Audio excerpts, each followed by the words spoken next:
Okay, today we're talking about Chapter 1, Section 5, Leibniz Notation and the power and some, and the power and some difference rules. Oh, okay, that's what we're going to call it.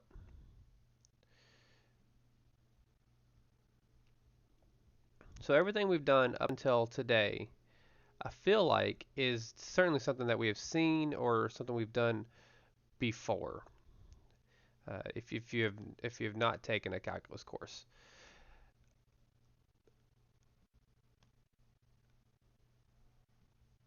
However, today we will actually start to get into the actual calculus of stuff, the actual differentiation now. So we've talked about it for a long time. What we did in the last section, we did differentiate, but we differentiated so painfully slow. And I told you in the next section, which is now this section, that we're going to figure out a faster way to differentiate. So let us begin. We're going to first start with the Leibniz notation. So y is equal to f of x, what we talked about in section 4, our difference quotient. If we take our difference quotient and we take the limit as h approaches 0, we get our derivative. Right? And right here it reads, often we write y and then a little comma, which means y prime, to denote the derivative of f prime of x. Right? So I'm going to actually put this up, and I'm not gonna read it, but I'm gonna hit the high points of it because it is super duper important.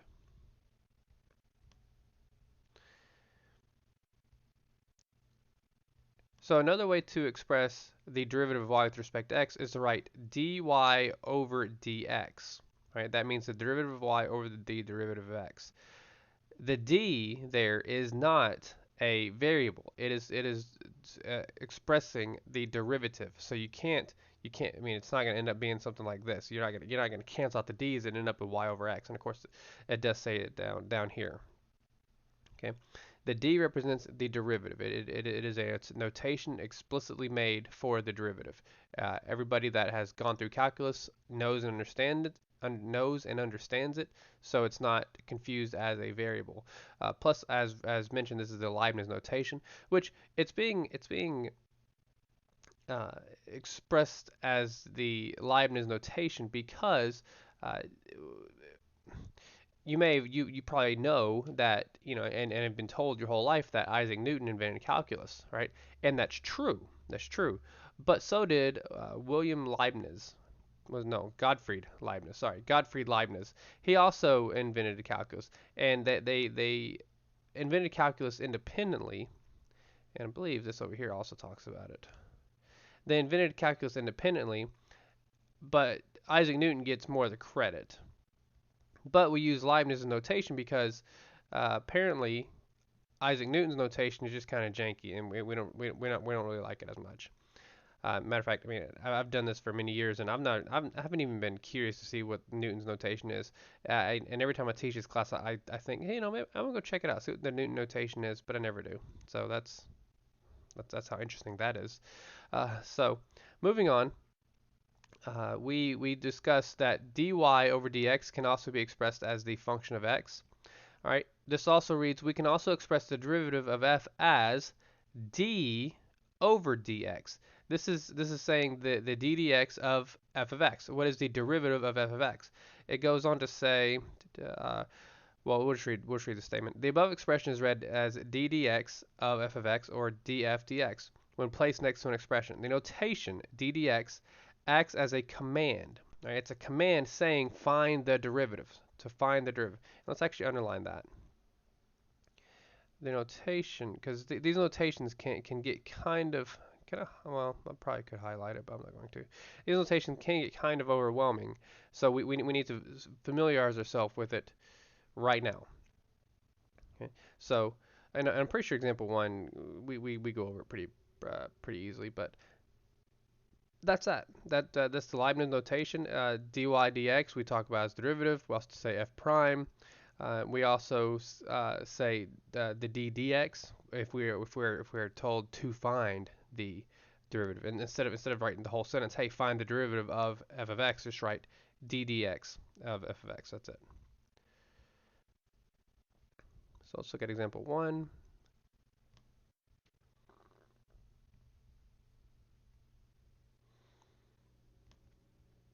All right, this is going to require a little bit of writing, but it's not too much writing on my part. So example 1, for the function given by q equals g of t, write 4 different ways to represent the derivative of q with respect to t. Well, the very first one that we can write, the easy one I think, is just simply q prime. It's pretty easy. Oh shoot. Yeah, I don't have to do much writing. I thought I was going to have to write something, but yeah. Well, let's be a little more precise. We would say the derivative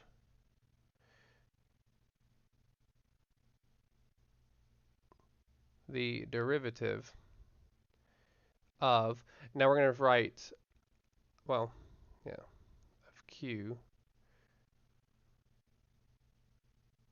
with respect to, all right, with respect to what here? All right, what is the variable, right? It's not x, it is a t, right? Because it's g of t, so my variable here is t. So with respect to t is q prime. That's one of them. And then if I wanted to write that sentence again, I'm not gonna write all this again, but I'm just gonna write it in yellow. Would also be is g. Let's fix that is up a little bit. Is g prime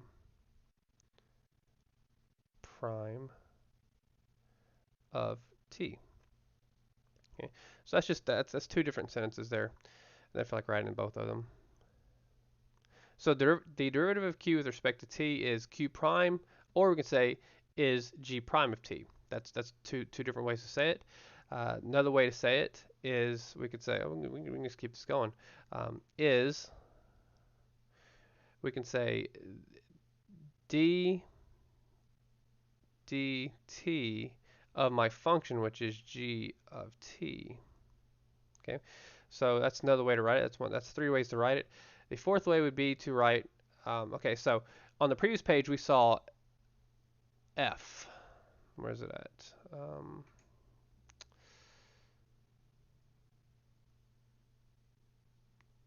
I'm sorry, not f, y, up here at the top.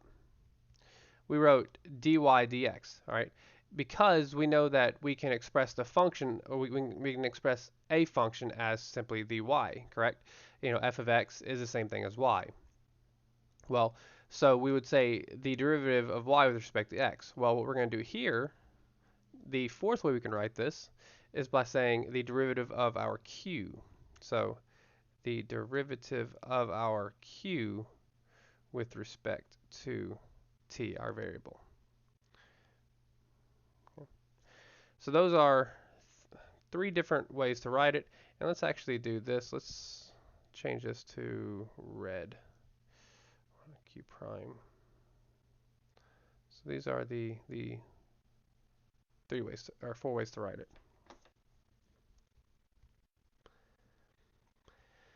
All right, next up we have the power rule. This is where we can differentiate and not have to do that long, drawn-out difference quotient.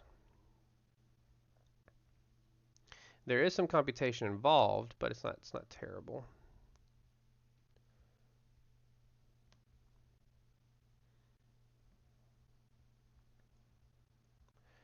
Alrighty, so in chapter 1, section 4, we used the difference quotient, and we got the derivative of x squared, x cubed. I remember doing x squared, x cubed. Did we do x to the fourth? I think we did, yeah. I think we did. And well, I mean, it says we did all of them. I just don't remember some of them. And so the derivative of x squared we said was 2x. The derivative of x cubed we said was 3x squared. The derivative of x to the fourth is 4x cubed. Do we see a pattern here? Okay, well the pattern looks like, okay, well it looks like whatever the power is, whatever the power of my expression is, that's the number that goes up front. right? And that seems to be the case in all 5 of these, right? Squared, there's a 2. Cubed, there's a 3. Fourth, there's a 4. -1, we put -1. And 1/2, we put the 1/2 in front. But it also looks like, we go from squared down to the first power, cubed down to the second power, from the fourth power down to the third power. And it looks like we're going down a power. And that observation is completely true. It is indeed what we're doing here. This is called the power rule. So theorem 3, the power rule. So for any real number k, again k is just, it's any real number, y is equal to x raised to the k power, then what we're going to do, then that means that the derivative of x to the k power, you pull the k out front, and then you reduce the power of the exponent by 1. Okay. Now, this isn't so much um, I believe this course is meant for education and business, right? And so I'm gonna have to talk to the course coordinator about this, about how often, how many, how often I should use proofs in this course. But for today's section, I will be going over the proofs extensively on all these. But like I said, for business and education, it's not as important. However, if you're going into mathematics or something, these proofs that I'm about to do are super duper duper duper important. Okay. Well, before we do begin the proof of it, and again, the proof is in mathematics, you can't just make a theorem and be like, hey, this is it, and this is how you roll, right? You can't do that. You have to give an airtight um, explanation or prove why what you say is a true statement, right? You can't just be like, okay, so I polled 100 people. Um, I polled 100 people that play Russian roulette, and it turns out that Russian roulette is a very safe game to play, right? That's not a good poll because I mean obviously the people playing Russian roulette are alive, so you can't just make a statement based on just a simple observation. You have to be able to prove it. So I'm going to prove this theorem, the power rule. But before we do, let's first observe a couple things real quick. So there is something called the binomial theorem that I mentioned in the last section. Well, for k equal to, and here we're just looking at 1 through 4, for k 1 through 4, and of course, if we raise a binomial to some power, right, we know that the very first term is going to be, just x raised to that first power, right? X to the first, x squared, x cubed, x to the fourth. Well, the second term right here, we're saying we're going up 2, 3, 4, and we continued to go up, and it looks like at a rate of 1. Okay, and of course, the binomial theorem does support that thought process. So in general, for k a positive number, we have, right. So if we have some power k, then we can generalize here some binomial raised to the k power. Right now, we're just generalizing. Some binomial raised to the k power is going to be equal to x to the k plus that k times x, and we reduce the power by 1. And again, this is just a binomial theorem, and I'm not going to go over the binomial theorem, but I want to establish that this is true before I get to the proof. Okay, so let's prove the power rule, that the derivative of x to the k is indeed k times x raised to the k minus 1.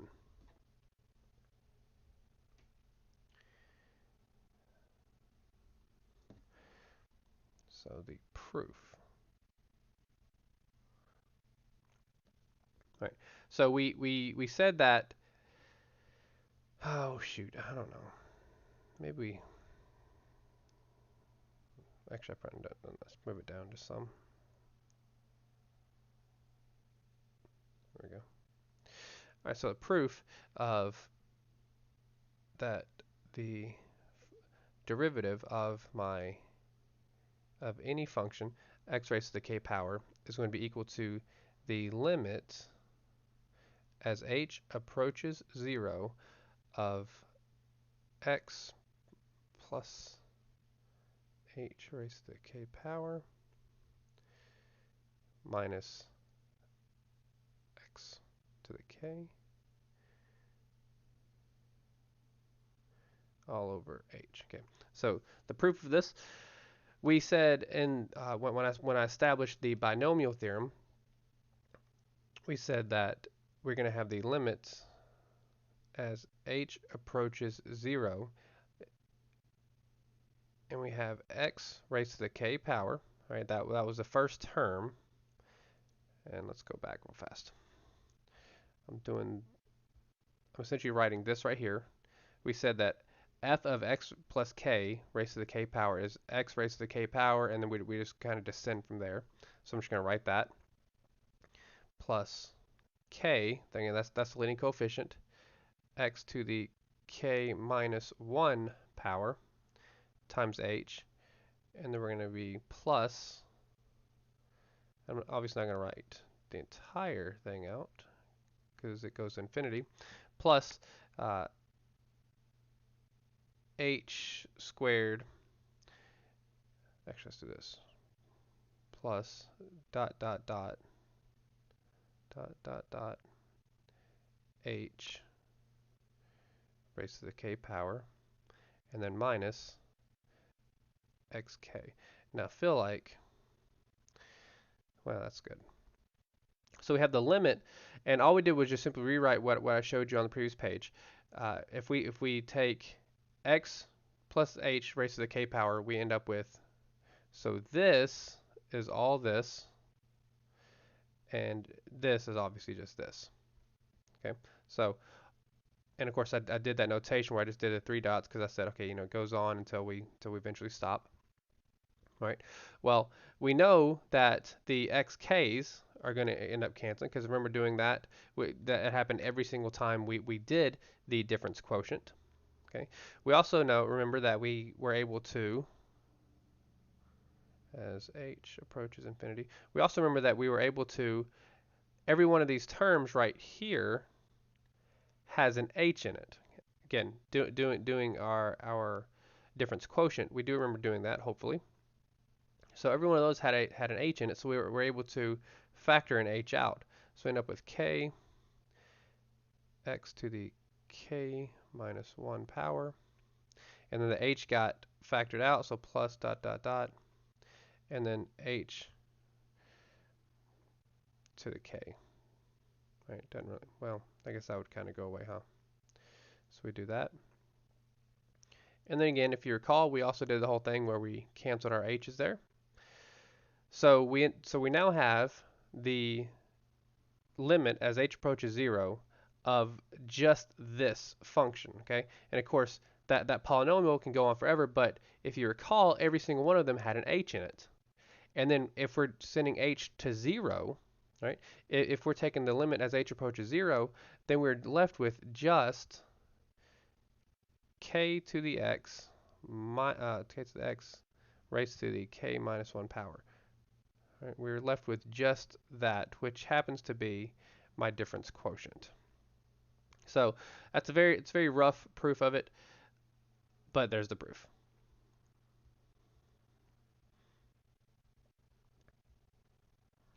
So let's put what we practice into work here. Or I'm sorry, what we learned into practice. There we go.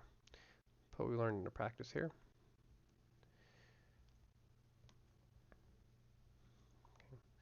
So this reads, differentiate each of the following with respect to x. So if you recall, if we did this with the difference quotient, it wouldn't take as, I mean, it would take a lot longer than what we're about to do right now, right?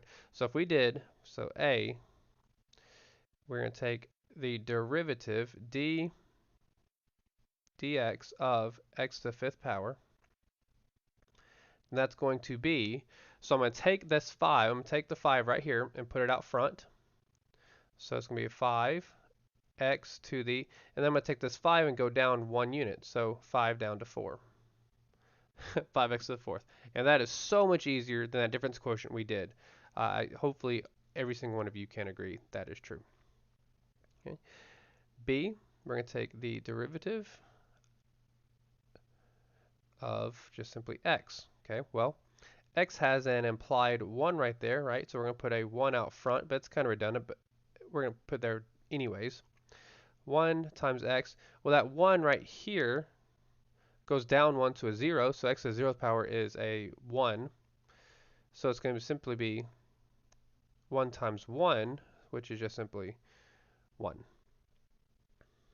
And then lastly, we've got the derivative of x raised to the negative 4th power. Okay, so now we're getting into some nice, fun, tricky problems, and there's going to be plenty of those in this section. All right, but first thing we do is just take this negative 4 and put it out front. So we're going to have a negative 4x, and then this negative 4 goes down 1 to a negative 5. So it's going to be negative 4x to the negative 5th power. Okay, now we can, and we're going to do it every single time in this particular section, but later on it's not. Sometimes it's just easier to do calculations with the exponent in our numerator. But we know that we can also write this as a negative 4 over x to the 5th power. Okay, because we have that negative exponent, we just put it down to the bottom, and that's that. All right, now we got some more interesting problems.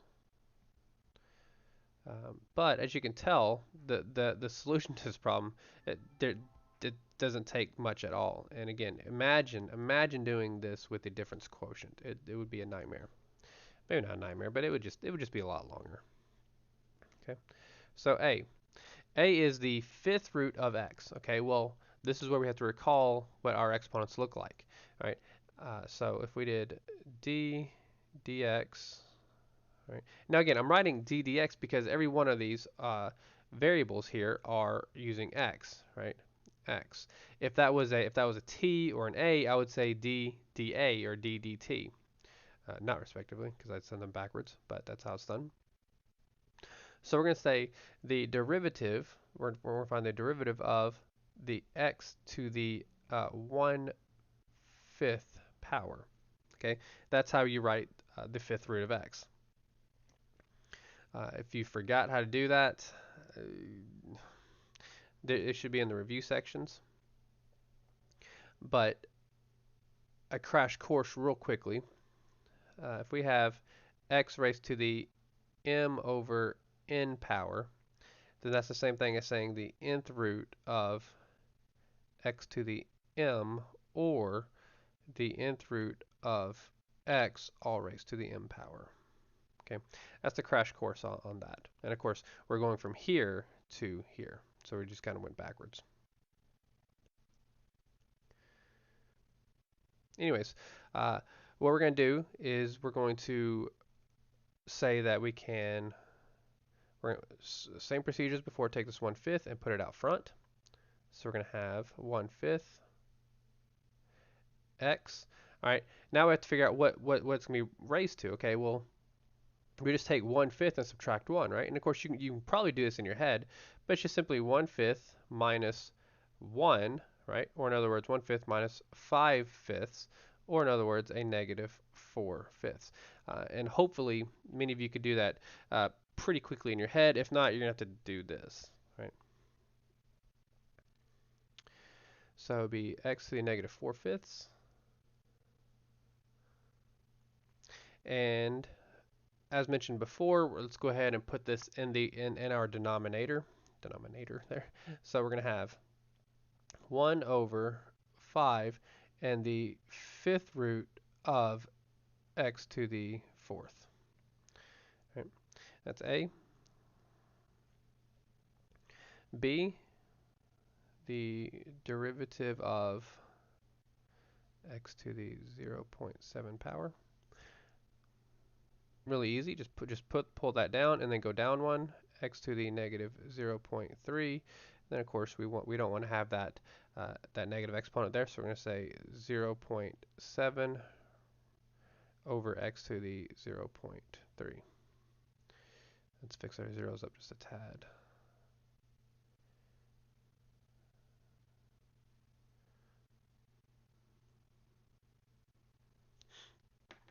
Okay. All right. So in hindsight, what I'm going to do is not do the proofs. x. I don't think it's necessary in this course. I will snip them though. How about that? Oh, this proof is quite easy. All right, so theorem 4, the derivative of a constant function is 0. That makes complete sense. Of course, if we looked at the figure here, we know a constant function is just simply a horizontal line, and we know a horizontal line has a slope of 0. So the theorem saying the derivative of a constant function is 0, should be enough for you. But if we want to, let's just go ahead and look at the proof real fast. Uh, if we let f be a function given by f of x equal to c, so my function is simply a c. So I can't plug anything in. My function f of x plus h is simply c. My function is c. C minus c is 0. 0 over h is 0. And that's why the derivative of a constant function is indeed 0. So we need a variable in order to do a constant function. And this, we're just going to snip this whole thing and put it there on the same page.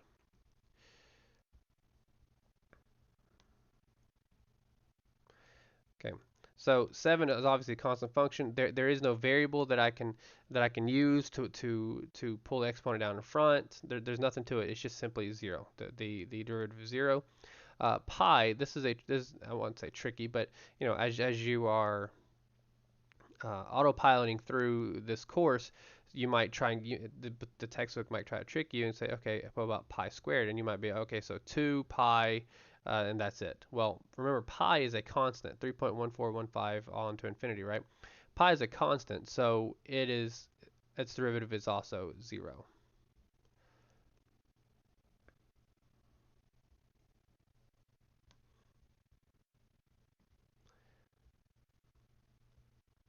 Alrighty, so the derivative of a constant times a function. The derivative of a constant times a function is the constant times the derivative of the function. Okay, and again, I know that's kind of like saying if it's wet outside, it's raining. If it's raining, it's wet. I know it's that statement, but again, mathematical statements are airtight theorems. But if you think about it, all we're doing here is just saying, okay, so the derivative of the constant times a function, okay, constant times a function. We have a constant times a function. Is all we have to do is say it now is constant times the derivative of the function. So it's basically this. So if we looked at the ddx, if we found the derivative of a constant times a function, what it appears we can do here is take the constant and just put it in front and then find the derivative and then multiply the constant times that derivative. And that's exactly what we're doing, and that's what this proof states.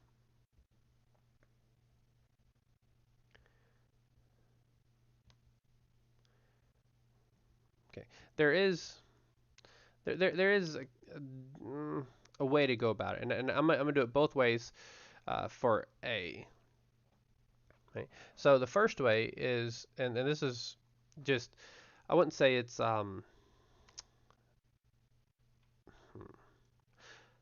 let's just do it. Okay, so the derivative of 7x to the fourth power. So what this is saying, what the theorem is saying is we can put the 7 out front, and then we have the d dx of x to the fourth. Okay, that's what the theorem is saying. Right? And then we can proceed.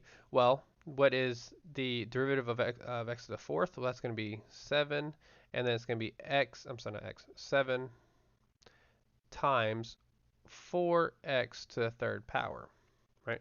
Excuse me. The derivative of x to the fourth is 4x to the third power. Again, I put the 4 out front, and then I take that 4 and go down 1. And then from here, we can say, well, 7 times 4, that's just 28. So we could say 28 x to the third power. Okay, that's one way to go about doing it. And again, there's nothing wrong with doing it that way, because if I were to do it another way, if I were to say, okay, so if I want to find the derivative of 7x to the fourth power, well, I'm going to end up in the same boat essentially, right? I'm still going to have the 7 out front, and then I'm put the 4 down, I'm bring the 4 down and bring the x cubed, which is 28 x cubed. Okay, so all I basically did was instead of putting the 7 out in front of my notation there, I just simply just kind of kept it there because it doesn't matter right now. Right. Well, that's A, and let's go do B. I don't think we're gonna have room for C on this page. We're gonna do it again on another page, but uh, let's go ahead and pull the negative 5 out here. So the negative 5 d dx of the square root of x, again, the square root of x is going to be x to the 1/2. So this is where we really need to recall what our rational exponents become, because, well, it makes it easier to do the derivative. It makes it easier to find the derivative, okay? So we can say negative 5, and then we're going to say times 1/2 x. Well, what is 1/2 minus 1? Well, that's going to be a negative 1/2.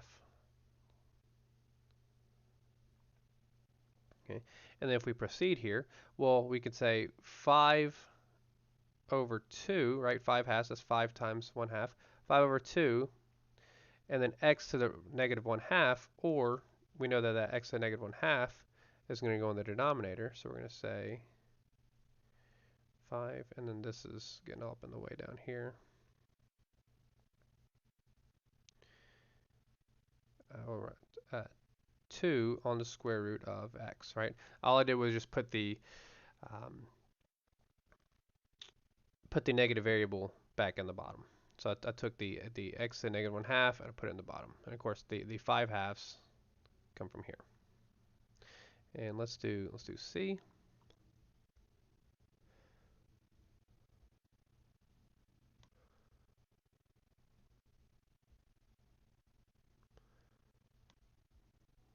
Okay, so this is interesting. So we're gonna have to move the exponent to the numerator here. Okay, so we're gonna find the derivative, the d dx of x to the negative 2 all over 5. Okay, so this is interesting because what we're gonna have to do is this 1/5, we're going to have to take it out. Don't have to take it out, but what we're doing is we're going to say, go down here, 1/5, and then the derivative, the d dx of x to the negative 1, I'm sorry, x to the negative 2, and now we can proceed. So let's continue that down here. Hopefully this will be enough space. So we'd have 1/5, and then if I take the negative 2, put it out front, so negative 2, and then x times, and then if I take the negative 2 and go down 1, it'd be a negative 3. Negative 3. Right? And then from here, we can just clean up our fractions. So then it'd be negative 2 over 5, and then of course this x to the negative 3 would go on the denominator to be an x cubed. So we can do all that at once. We'll end up with a negative 2 over 5 x cubed, or better yet, let's put a negative out front, and it looks like this, which makes it look better. I don't know if I've said it in this particular course or not. I teach a lot of these courses, I don't know what I say. I had the negative 2 in the numerator, right? Now, there's nothing wrong with this notation at all. It gets to the point. It tells you exactly what you need to know. However, if you're not in the habit of doing this yet, I suggest you do. Put the negative in front of the entire fraction. For me, and I mean for you as well, it'll make computation so much easier in the future if you just put the negative out in front. And this is a little weird, so let's make that a little straighter. Oh, let's make it white as well. Whatever, that'll do.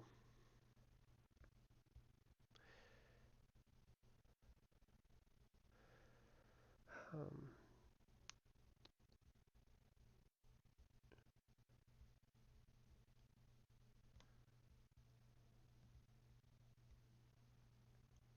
all right, so similar to what we just did, where we did the derivative of a constant times a function is the constant times the derivative of that function. Similar to that, we will talk about the derivative of a sum or a difference.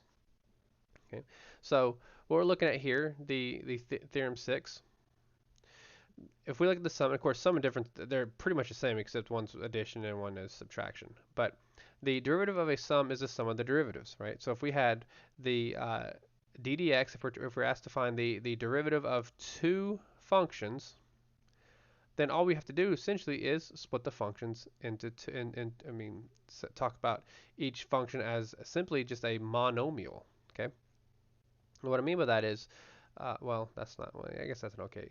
That's an okay. So if I have f of x equal to x squared plus x, right?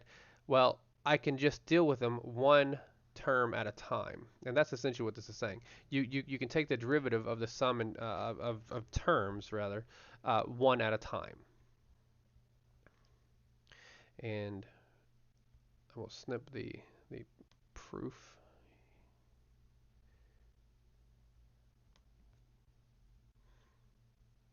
Here we go. So example six. Example six actually looks kind of awful, doesn't it? But it's not terrible because, well, we just deal with them one at a time. That's it. We just deal with these one term at a time. So A is actually going to be super easy because I see that my second term here is a constant, which is going to just be 0 anyways. So this is actually pretty easy. So let's go. What is the derivative of 5x cubed? Well, I take the 3, put it out front, and 3 times 5 is 15, and then I go down 1, so it'd be 15x squared, and then it would be minus, what's the derivative of 7? Well, it's 0, so we can just say 15x squared. Okay. Now I did a little quickly. Didn't mean to, it's just part of the process, I'm sorry. But we'll write it out just to be super thorough here. The derivative of 5x cubed. Again, remember the 3 goes out front, so we'll have a 3. Well, actually, if we were to follow along with the theorem exactly, we would say 5 and then x cubed out here. And then derivative of x cubed we know is we put the 3 out front here, and then we take this 3 and go down to 2. So we would say 5 times 3x squared. That's 15x squared, which we have up here.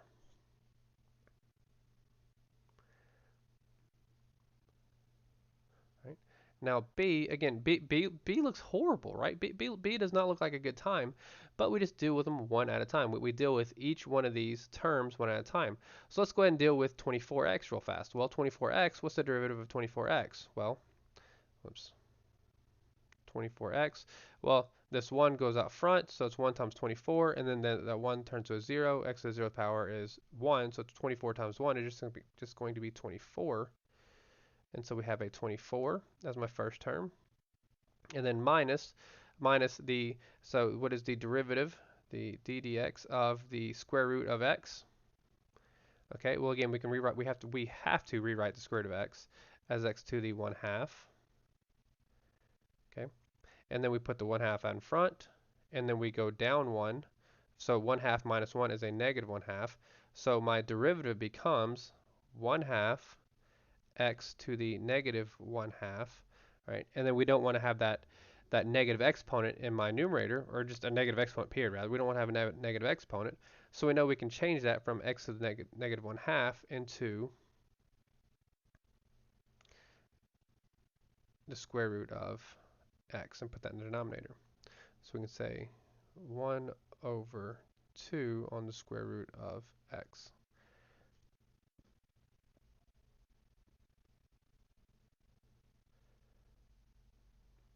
And then lastly, we have the 5 over x. So this is kind of the opposite direction that we're looking for. Not looking for, but we have been going. So we have 5 over x. So let's do the dx of 5 over x. Well, 5 over x is the same thing. If I take that constant, put it out front, now it's 1 over x. Okay.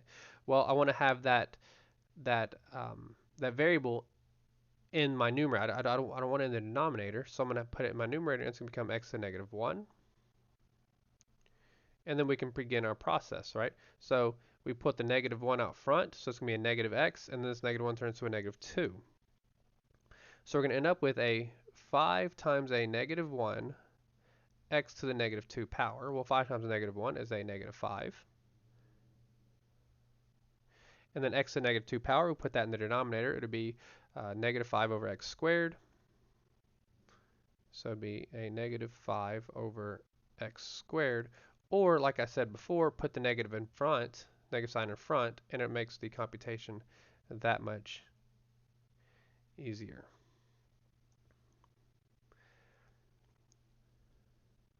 That's basically derivatives. I mean, things will get a little more complicated when we start talking about. I don't know if we get to trigonometric properties or not in this course, but things get a little more complicated when we start talking about that.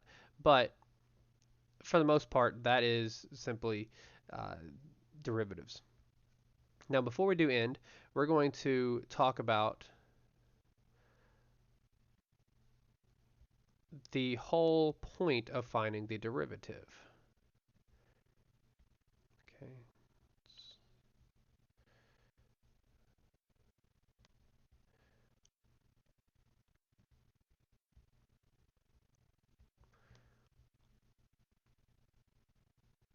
All right, so start from the top. It reads, slopes of tangent lines. It is important to be able to determine points at which the tangent line to a curve has a certain slope. That is, points at which the derivative or rate of change has a certain value. So looking at this graph, right, we're wanting to find any points on the graph at which A, the tangent line is horizontal, and B, the tangent line has a slope of 9. Okay, so we want to find where the tangent line is horizontal. Well, the tangent line is going to be horizontal wherever we have a derivative of 0, right? Because that's what that means. That the derivative is essentially again the slope, right? We showed that in chapter 1, section 4. Well, so we want to find where it's 0, find out where the slope is 0, and of course we can see here, and maybe I shouldn't have snipped this, but I mean it gives the solution to one of them, but it's not a big deal. Um, but notice how we do indeed have a slope of 0 right here at the origin, and then a slope of 0 right here at 432, right? Because if we follow the graph, we go down, and right here at the instantaneous rate of change, we're horizontal, and up here we're horizontal. Which, by the way, while we're talking about this and looking at this, notice how the derivative or the slope is 0 when we change which direction we're going in. As we go down, all right, and we have a derivative of 0, and then we go back up. We go up, we have a derivative of 0, and we go back down. Okay, we're going to be talking about that later on in this course, but just a little food for thought there. So anyways, let's go ahead and work on this problem. The problem reads, find any points on the graph of f of x is equal to negative x cubed plus 6x squared. Again, that's the function of the graph. And we need to find at which A, the tangent line is horizontal, and B, the tangent line has a slope of 9. In order to do that, or to begin the process, we must find the derivative of that function. Okay, we must find the d dx of, and this function is just simply called f of x. So we must find the derivative of f of x.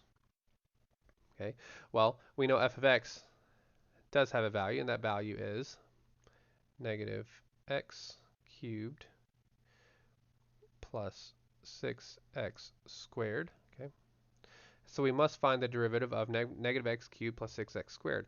Well, what is the derivative of negative x cubed plus 6x squared? Let's work on it. So we know this 3 goes out front, so it'd be a let's rewrite this as f prime of x, right? Because that's the derivative. So we're going to put the 3 out front. So it's going to be a negative 3. And then this 3 turns to 2. So it's going to be negative 3x squared. Okay. And then plus, well, this 2 goes out front.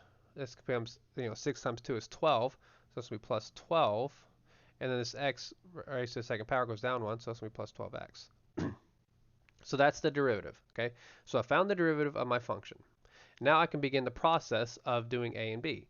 A reads, we need to find the tangent line, we need to find where our tangent line is horizontal. So we need to find where our derivative is equal to 0. So all we have to do is take our function, negative 3x squared, plus, let's mark this as A. And let's do it in blue, actually. Negative 3x squared plus 12x, and it's going to be equal to 0. All we're doing is setting it equal to 0. Okay, well, This is now just a college algebra, intro to college algebra problem. So we factor. It looks like we can factor out a negative 3, negative 3x, negative 3x. So we got x plus 4 is equal to 0. All right, and then if we were to solve here, we have where x is equal to 0 at when x is equal to 0 and minus. Oh, I messed up there. That. Sorry about that. I'm factoring a negative 3 out, so this should be a negative 4. Right. Yeah, y'all probably saw that, but I messed up. So x equals that, and x equals 4. Okay, so to recap, because I did mess up slightly there, uh, I take the derivative of my function, and once I take the derivative of my function, this tells me what the slope is at each and every single point here. All I got if I picked a point in here, like 2. If I pick 2, well 4, so that's negative 12 and 24. So my slope here at 2 is a positive 12, right? So I'm essentially kind of working backwards from that. Once I got my derivative, I wanted to find when we are that my derivative is 0 or my tangent line is 0 or horizontal rather, and we set my derivative equal to 0. And once we did that, it's just a simple college algebra problem. At x equals 0 and at x equals 4, we have a derivative of 0. And of course we see that here. Here at x equals 0, it's a horizontal line, and here at x equals 4, it's a horizontal line. Okay? And let's do b.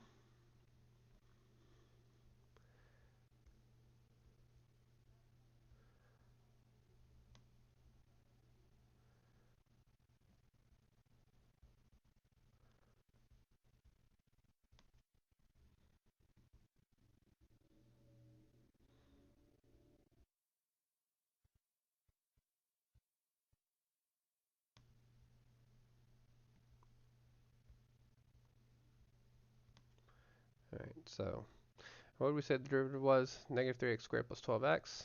Negative 3x. Ooh, where'd it go? Did I delete a page? Uh-oh. Well, that sucks. So these notes are gonna not have A apparently. Oh no, I erased it. Shoot. Oh, whatever. So my derivative, well, we can just do that real quick in our heads, right?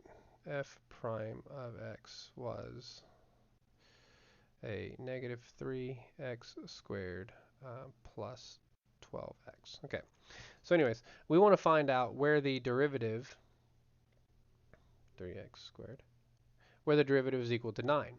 So all we have to do, because we want to find where the tangent line has a slope of 9, is just simply set my derivative, negative 3x squared plus 12x, we set it equal to 9. All right, and again, this is just a college algebra problem.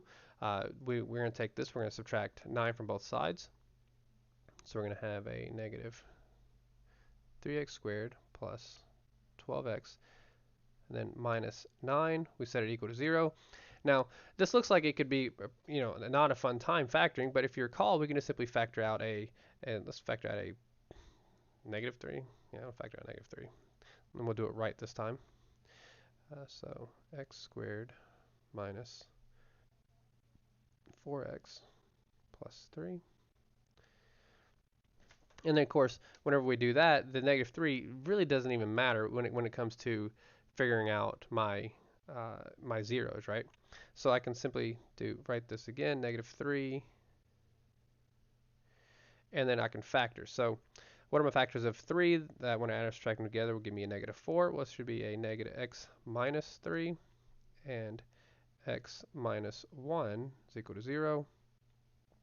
So at x is equal to 1 and at x is equal to 3, we indeed see on the graph, when x is equal to 1, we have a slope of 9, and when x is equal to 3, we have a slope of 9. Okay, so that is what we do with the derivative of a function. We find the instantaneous rate of change of a function, and its slope. And again, that's I'm sure we'll flesh it out more in the later sections. But that does conclude today's lecture.